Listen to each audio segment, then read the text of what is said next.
एक ऐसा अंतर्राष्ट्रीय ख्याति प्राप्त मानव जो गुरु प्रेरणा से पिछले 20 वर्षों से वानप्रस्थ जीवन जीते हुए 24 घंटे मानवता की सेवा में संलग्न है।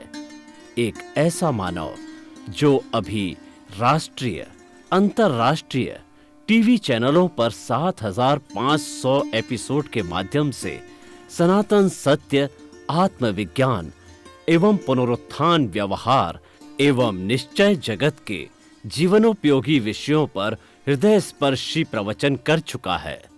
उस मानव का नाम है महात्मा उपासक प्रोफेसर डॉक्टर सोहन राज तातेड़। प्रोफेसर तातेड़ द्वारा योग, दर्शन, शिक्षा विषयों पर रचित पीएचडी स्तर के 250 शोध ग्रंथ भारत के 100 प्रतिष्ठित विश्वविद्यालयों में शोधार्थी पढ़ रहे हैं तथा वे सभी शोध ग्रंथ वहां की सेंट्रल लाइब्रेरियों में उपलब्ध हैं। महात्मा सोहन राज ने अभी तक हजारों स्कूलों, कॉलेजों, विश्वविद्यालयों एवं संस्थाओं में सेमिनार, वर्कशॉप, कैंप लगाकर लाखों विद्यार्थियों को योग, दर्शन, शिक्षा का प्रशिक्षण देकर उन्हें सुसंस्कारित किया। डॉक्टर तातेड़ ने भारतीय संस्कृति उत्थान के 4000 से अधिक समसामयिक विषयों पर आर्टिकल लिखकर ऑनलाइन जर्नल, पत्रिकाओं, वेबसाइट्स पर प्रकाशित किया, जिसका उपयोग लाखों पाठक कर रहे हैं। उपासक तातेड़ के 5000 से अधिक आज का सुविचार, आज का शुभ संदेश, आज का मंगल भावना योग आदि चिंतन websites, Twitter, blogger, Facebook, YouTube माध्यमों से लाखों लोग अपना जीवन निर्माण कर रहे हैं। मानवता के मसीहा ऐसे महामानव महात्मा सोहन राज तातेड़ के प्रोफाइल को अभी तक विश्व के 20 लाख दर्शक यूट्यूब पर, 12 लाख गूगल पर एवं लाखों दर्शक फेसबुक, ब्लॉगर, ट्विटर और इंस्टाग्राम पर देख चुके हैं।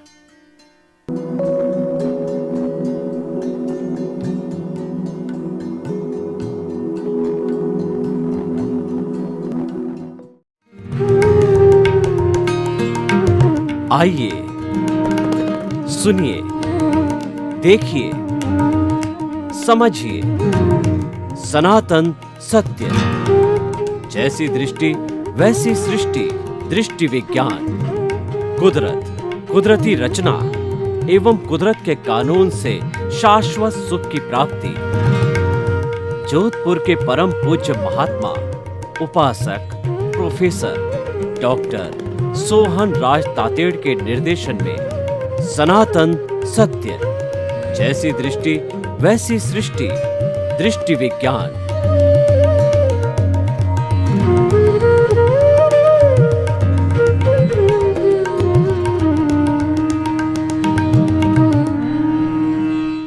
आध्यात्मिक कार्यक्रम हमारा आत्मविज्ञान, साइंस ऑफ द सोल, उसमें आपका हार्दिक स्वागत है, अभिनंदन है, सत्कार है। आत्मविज्ञान कार्यक्रम के अंतर्गत आत्मा का अनुभव कराया जाता है। आपका क्या अस्तित्व है उसकी जानकारी दी जाती है और आपको जो है आपका लक्ष्य निर्धारित किया जाता है। हमारी भारतीय संस्कृति में 4 बातें बहुत कठिन है। मनुष्य जीवन का मिलना दुर्लभ, और ईश्वर की वाणी सुनने का अवसर मिलना उसे भी दुर्लभ, ईश्वर की वाणी में विश्वास होना वो भी दुर्लभ, और सबसे दुर्लभ है ईश्वर की वाणी को शरीर में उतारना, वो चारित्र में ढालना। ये सब बातें हम आपको आत्मविज्ञान के अंदर बताते हैं। दुनिया में बहुत से विज्ञान हैं, बहुत सी विद्याएं हैं, सबसे बड़ी विद्या है आत्मविद्या।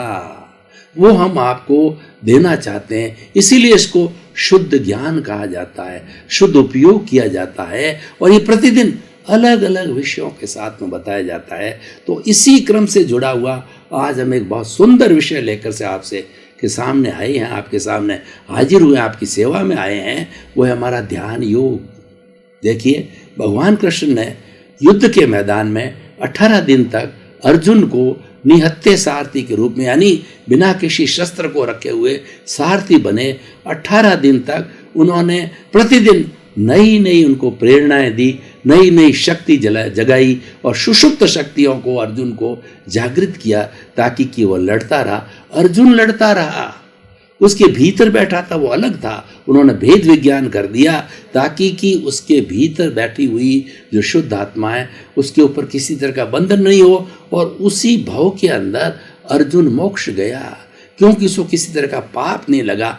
वह लड़ने वाला अलग था और जिसकी हाजिरी में लड़ रहा था वो अलग था। हाजिरी वाले को किसी तरह कोई डैमेज नहीं हुआ, तो उसके अंदर पहले जो 6 अध्याय थे वो कर्म योग के थे, दूसरे जो अध्याय थे वो भक्ति योग के थे, तीसरे 6 अध्याय थे वो ज्ञान योग के थे, और निष्कर्ष के अंदर ये बताया गया ध्यान योग। इन सब की हम समीक्षा करें तो ध्यान योग था। ध्यान योग एक समीक्षा का योग था गीता के हिसाब से, और वैसे ध्यान तो बहुत ही प्रसिद्ध है। हमारे धार्मिक ग्रंथों के अंदर जो अंतिम अवस्था आती है वो समाधि की अवस्था आती है, वो समाधि की अवस्था ध्यान है, वो निरालंबन ध्यान है। जब हम सारे आलम्बन छोड़ करके अपने सेल्फ रियलाइजेशन के ध्यान में लगते हैं वो निरालंबन ध्यान है। मेडिटेशन को सबसे ऊंचा स्थान दिया गया है। अगर हम जैन धर्म की बात करें तो जैन धर्म में तप के 12 भेद बताए हैं, निर्जरा के 12 भेद बताए हैं। 6 जो भेद है वो बाह्य के हैं, हर एक की शक्ति समान नहीं होती है। जो प्रारंभिक अध्यात्म करने वाले हैं, भक्ति करने वाले हैं, धर्म करने वाले हैं, उनको अनशन, उनोदरी, भिक्षाचरी, रस परित्याग, काय कलेश, प्रतिसल्लीनता, ये 6 जो है बाहर के उनको धर्म बताए, तप बताए, बाहर के निर्जरा बताई, और ये बाहर की ये साधना बताई। और जो लोग ज़्यादा एक्सपर्ट है वो ग्रेजुएट है, पोस्ट ग्रेजुएट है, डॉक्टरेट है, तो उनकी बुद्धि विकसित है। उनके लिए प्रायश्चित, विनय, वैयाव्रत, स्वाध्याय, ध्यान और व्युत्सर्ग। व्युत्सर्ग तो एक अवस्था होता है बॉडी को छोड़ने का, मुक्ति जाने का, लेकिन सबसे ऊंची अवस्था है वो हमारा ध्यान है।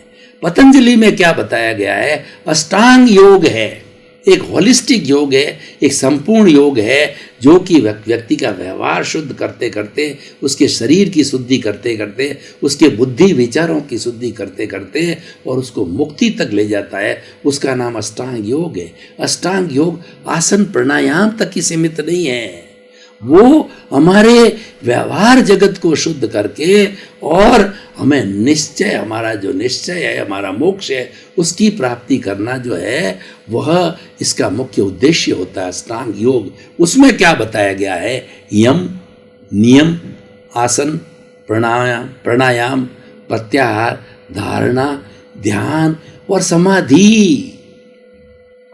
समाधि जो है वो हमारा उच्च कोटि का मेडिटेशन है, उच्च कोटि का ध्यान है। इस दुनिया में जितने भी धर्म हैं और विश्व के मुख्य 8 धर्म हैं, कौन कौन से? Hinduism, Buddhism, Jainism, Sikhism, Christianity, Islam, Judaism, Zoroastrian.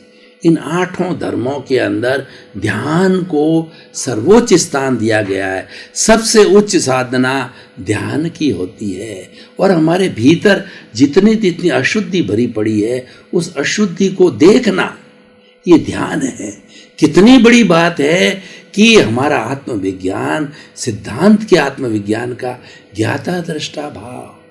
ज्ञाता दृष्टा भाव का अर्थ ये होता है कि राग द्वेष रहित होकर के भीतर जो मालिक इस पूरे शरीर को देखना चाहता है, और हमारी जो अशुद्धि से भरा हुआ जो कर्म शरीर पूरे शरीर के अंदर व्याप्त है, उस शरीर करीब को राग द्वेष मुक्त होकर के और देखने लग जाता है, उसी का नाम ध्यान है। और जब ये मालिक उसको देखने लग जाता है तो उसके भीतर जितने भी हमारे पौद्गलिक कर्म हैं, ज्ञानावरणीय, दर्शनावरणीय, वेदनीय, मोहनीय, आयुष्य, नाम, गोत्र, अंतराय, इसकी 148 प्रकृतियाँ सभी हिलने लगती है।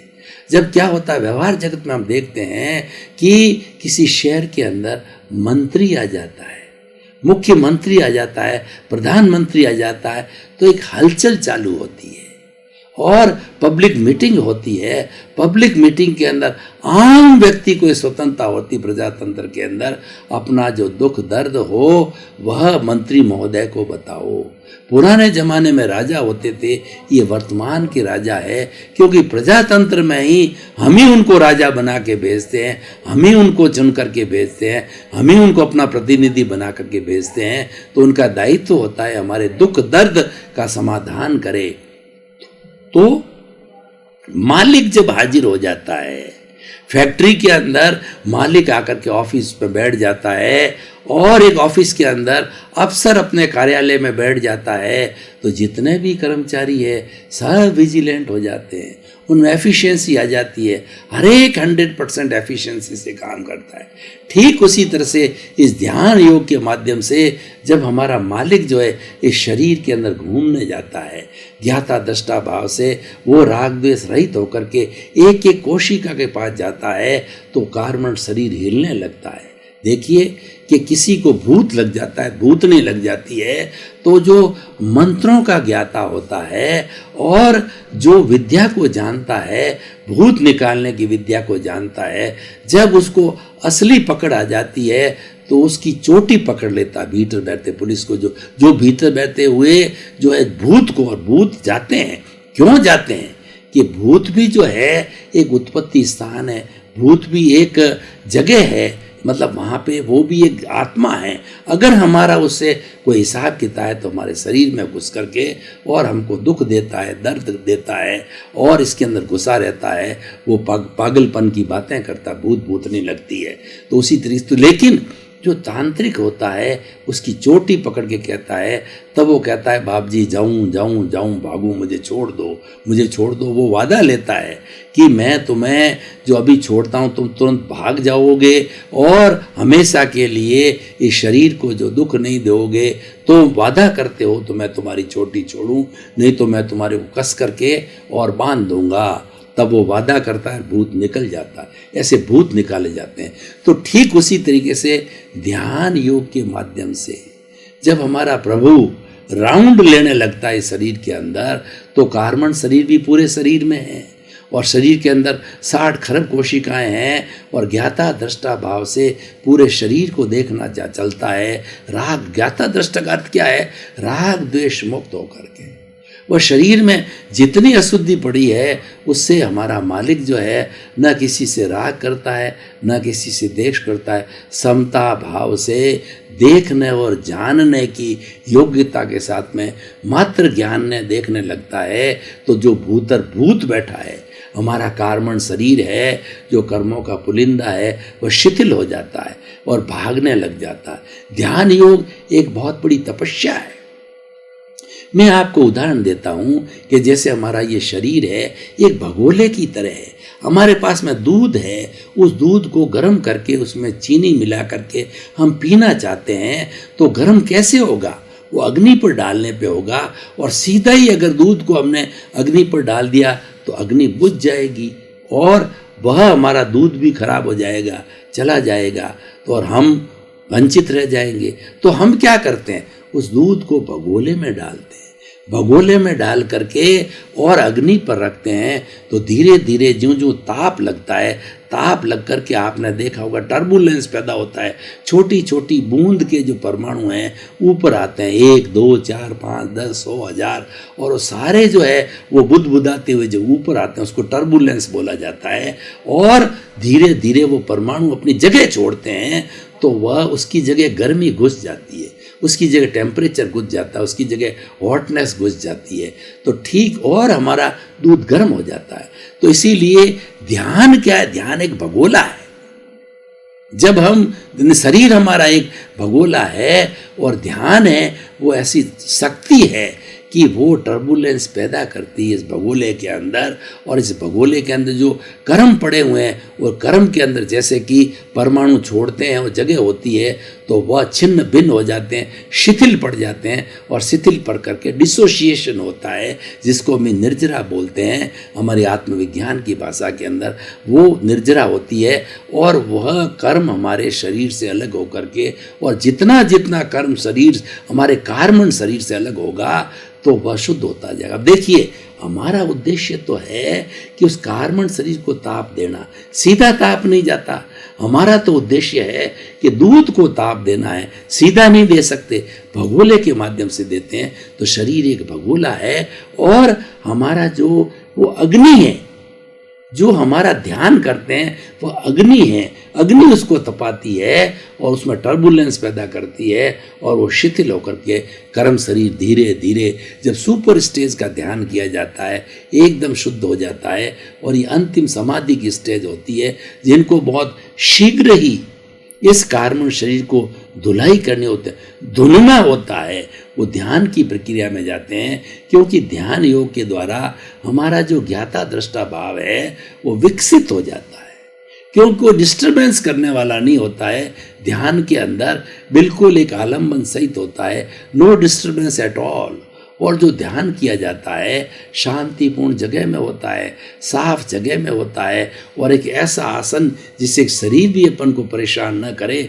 श्वास शिथिल होना चाहिए, शरीर में पहले कायोत्सर करके बांध किया जाता है, यानी पूरे शरीर के अंदर ये ऑटो सजेशन दिया जाता है कि मेरे शरीर के अंदर जो कोशिका एक एक रोम रोम कोशिका शिथिल हो जाए, शिथिल हो जाती है।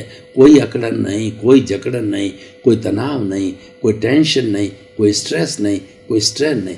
जब बिल्कुल शवासन हो जाता है, कायोत्सर्ग हो जाता है, श्वास शिथिल हो जाता है, तो फिर पीछे जब ध्यान किया जाता है न तो हमारा ध्यान इधर जाता है न उधर जाता है, न भटकता है, सर्व ज्ञाता दृष्टा रहता है। और उस अवस्था के अंदर हम जितने समय रहते हैं उसमें हाईएस्ट रूप से जो है हमारे कर्मों की शुद्धि होती है, और कर्मों को शुद्ध होकर ही हम मुक्ति जा सकते हैं। इसीलिए निर्जरा का मतलब होता है आत्मा से कर्मों का अलग होना। वो तो आंशिक निर्जरा हो गई, और जब पूर्ण निर्जरा हो जाती है तो कर्म शरीर अपना पौद्गल रूप में इस पर्यावरण के अंदर कॉस्मॉस में सृष्टि में चला जाता है, और आत्मा मुक्ति को चली जाती है। और ये पंचभूतात्मक शरीर होता है, उसको जला दिया जाता है। जला देने के बाद के अंदर इसके अंदर 5 भूत होते हैं, पृथ्वी पृथ्वी में, जल जल में, अग्नि अग्नि में, वायु वायु में, आकाश आकाश में। क्यों कि सृष्टि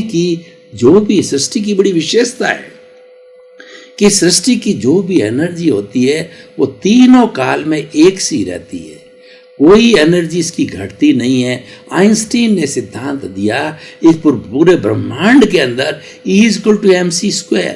ई का मतलब ये एनर्जी, पूरे ब्रह्मांड की कोई भी एनर्जी आज से युगों युगों पहले थी, आज भी इसके अंदर वही एनर्जी है, कोई घटती बढ़ती नहीं। E=mc²। m का मतलब मास, जितनी वस्तुएं, जितने शरीर, जितने पुद्गल इसके अंदर है वो उसकी मात्रा, m उसकी मास होती है, mc²। E=mc²। c एक कांस्टेंट है, और उससे क्या होता है, इस सृष्टि के अंदर एनर्जी वही होती है, उसका रूपांतरण होता है, ठोस द्रव में बदल जाता है, द्रव गैस में बदल जाती है, गैस जो है पुनः वापस ठोस में बदल जाती है। एक एनर्जी दूसरे एनर्जी में बदल कर हमारे पास जो टीवी के चित्र आते हैं वो क्या है, ये सारी वाइब्रेशंस है।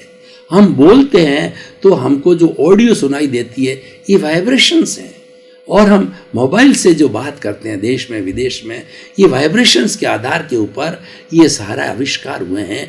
ये पूरी सृष्टि ये वाइब्रेशन से भरी हुई होती है।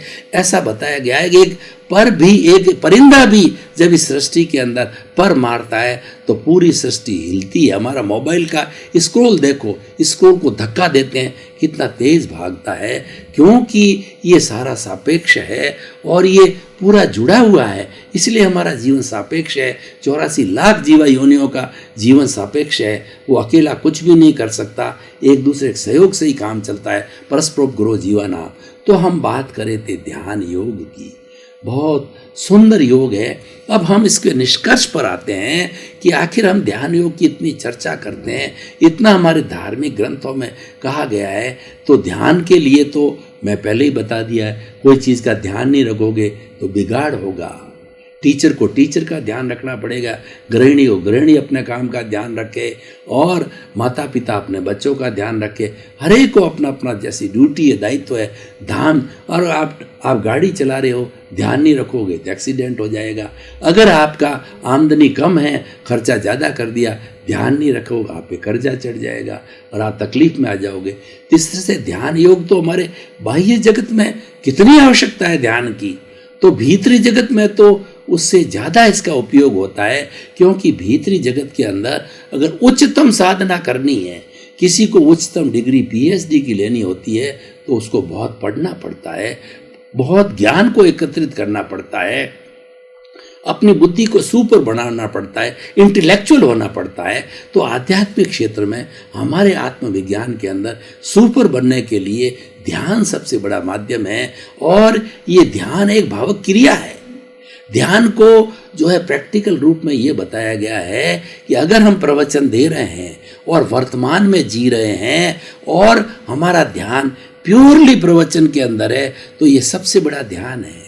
क्योंकि आप सबसे बड़ा ध्यान कौन सा है कि प्रेजेंट में रहना, न तो फ्यूचर में जाना और न जो है हमारा मतलब हमारा भविष्य के अंदर जाना, न तो फ्यूचर हो न पास्ट हो, सिर्फ प्रेजेंट के अंदर हो। इसलिए कहा गया yesterday has gone away, tomorrow never exist, कल कभी नहीं आता। The moment of the present is with us to do something. What is to do? ध्यान रखो, भावक क्रिया करो कि आप हर वक्त वर्तमान में जियोगे तो आपका विकास ही विकास है। और हम वर्तमान में जीते हैं तो सबसे बड़ी बात क्या है, हम राग द्वेष से मुक्त होते हैं, क्योंकि हमारा चिंतन वर्तमान में रहता है। और राग द्वेष कब पैदा होता है कि हम वर्तमान से चूक करके भूत भविष्य में जाते हैं, तब राग द्वेष खड़ा होता है। ये अच्छा है, ये बुरा है, ये लाइकिंग है, ये डिसलाइकिंग है, ये भोजन अच्छा नहीं, स्वादिष्ट नहीं है, ये खारा है, ये मीठा है, ऐसा है, वैसा है। ये सारा राग द्वेष पैदा होता है और वही दुख का कारण होता है, वही कर्म बंधन का कारण है, वही अशुद्धि है। और दुनिया में जितना भी जो है बुराई पैदा करने वाला है, मात्र एक चीज़ है, किसी भी चीज़ के अंदर कोई बुराई नहीं। न तो सृष्टि में बुराई है, न हमारी नेचर माँ के अंदर है, न ब्रह्मांड के अंदर है, न 84 लाख जीवा योनि में। सिर्फ जिसके भीतर ये राग द्वेष है, और वो राग द्वेष तो जड़ में पदार्थ में हो ही नहीं सकता, क्योंकि जड़ पदार्थ तो राग द्वेष को जनरेट नहीं करता है। जनरेट करने वाला है चेतन तत्व है, क्योंकि सुख दुख की अनुभूति वो करता है, संवेदना वो करता है, और संवेदना से जुड़ा हुआ राग द्वेष होता है, अहंकार होता है। यही सबसे बड़ा दुख का कारण है। और सभी धार्मिक ग्रंथों में और ध्यान की पराकाष्ठा में क्या बताया गया है, हम जब ध्यान करते हैं तो धीरे धीरे हमारा अहंकार शून्य होता है और ध्यान करने से अकर्ता भाव आता है। हम जो निष्काम कर्म की श्रेणी में जाते हैं, हम प्रज्ञा चक्षु बनते हैं, हम स्थित प्रज्ञ बनते हैं और हमारे जीवन का विकास करते हैं। तो भाई और बहनों, दर्शकगण, श्रोतागण, ये जो ध्यान योग है बहुत ही पहुँचे हुए लोगों के लिए है। जो लोग सुपर क्लास के अंदर है, जो लोग ऊपरी क्लास है, उसके लिए हम आत्मविज्ञान में सभी तरह के विचार देते हैं। छोटे व्यक्ति के लिए कर्म योग देते हैं। जो कुछ नहीं जानता, वो कहता है मैं तो कुछ नहीं, ABCD नहीं जानता धर्म, तो हम उसको भक्ति मार्ग देते हैं कि तुम अपने आप को समर्पित हो जाओ। कर्म योगी हैं तो हम उसको कहते हैं तुम कर्म करते रहो, 24 आवर लोहार का करो, खाती का काम करो, टीचर का काम करो, पर तुम फल की इच्छा नहीं करना। और जो लोग बहुत सुपर स्टेज के जो मान लो साधक हैं, साधु है, सन्यासी हैं, अच्छा जो करने वाले हैं साधना, उनको हम ये ध्यान योग देते हैं। और भगवान कृष्ण ने ध्यान योग को निष्कर्ष में लिया है कि भक्ति योग करते हुए और कर्म योग करते हुए, ज्ञान योग करते हुए अगर आप सुपर क्लास में जाना चाहते हो, आप गीता का सारांश निकालना चाहते हो, तो तुम ध्यान योग के अंदर रहो, प्रेजेंट के अंदर रहो, जो काम करना है उसी में रहो। तो क्या होगा, सारी आपकी एफिशिएंसी जो है वो प्रेजेंट में आ जाएगी।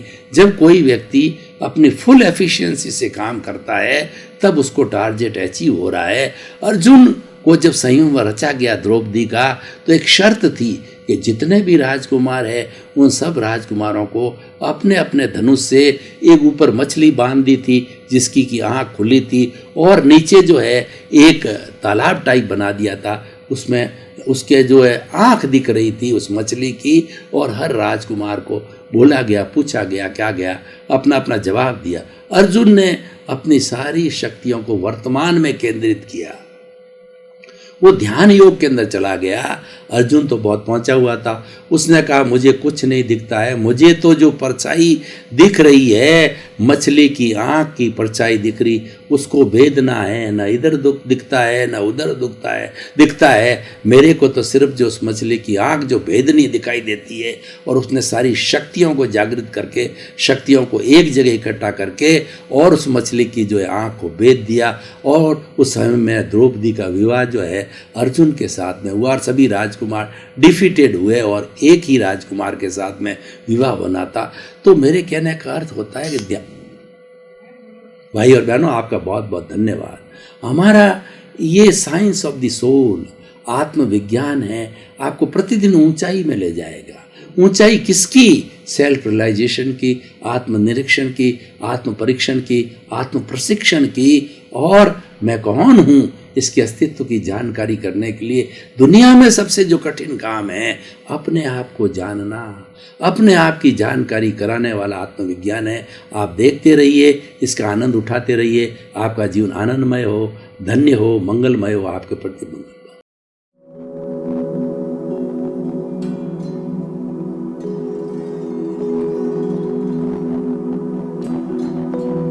एक ऐसा अंतर्राष्ट्रीय ख्याति प्राप्त मानव जो गुरु प्रेरणा से पिछले 20 वर्षों से वानप्रस्थ जीवन जीते हुए 24 घंटे मानवता की सेवा में संलग्न है। एक ऐसा मानव जो अभी राष्ट्रीय, अंतर्राष्ट्रीय टीवी चैनलों पर 7,500 एपिसोड के माध्यम से सनातन सत्य, आत्मविज्ञान एवं पुनरुत्थान, व्यवहार एवं निश्चय जगत के जीवनोपयोगी विषयों पर हृदय स्पर्शी प्रवचन कर चुका है।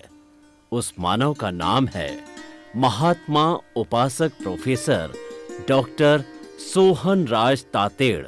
प्रोफेसर तातेड़ द्वारा योग, दर्शन, शिक्षा विषयों पर रचित पीएचडी स्तर के 250 शोध ग्रंथ भारत के 100 प्रतिष्ठित विश्वविद्यालयों में शोधार्थी पढ़ रहे हैं तथा वे सभी शोध ग्रंथ वहां की सेंट्रल लाइब्रेरियों में उपलब्ध हैं।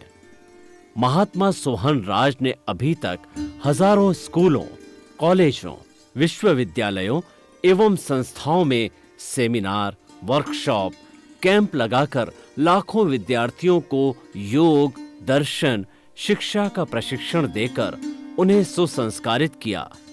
डॉक्टर तातेड़ ने भारतीय संस्कृति उत्थान के 4000 से अधिक समसामयिक विषयों पर आर्टिकल लिखकर ऑनलाइन जर्नल, पत्रिकाओं, वेबसाइट्स पर प्रकाशित किया, जिसका उपयोग लाखों पाठक कर रहे हैं।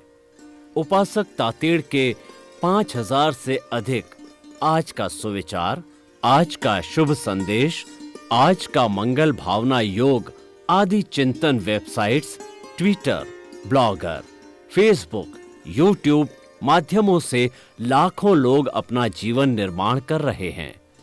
मानवता के मसीहा ऐसे महामानव महात्मा सोहन राज तातेड़ के प्रोफाइल को अभी तक विश्व के 20 लाख दर्शक यूट्यूब पर, 12 लाख गूगल पर एवं लाखों दर्शक फेसबुक, ब्लॉगर, ट्विटर और इंस्टाग्राम पर देख चुके हैं।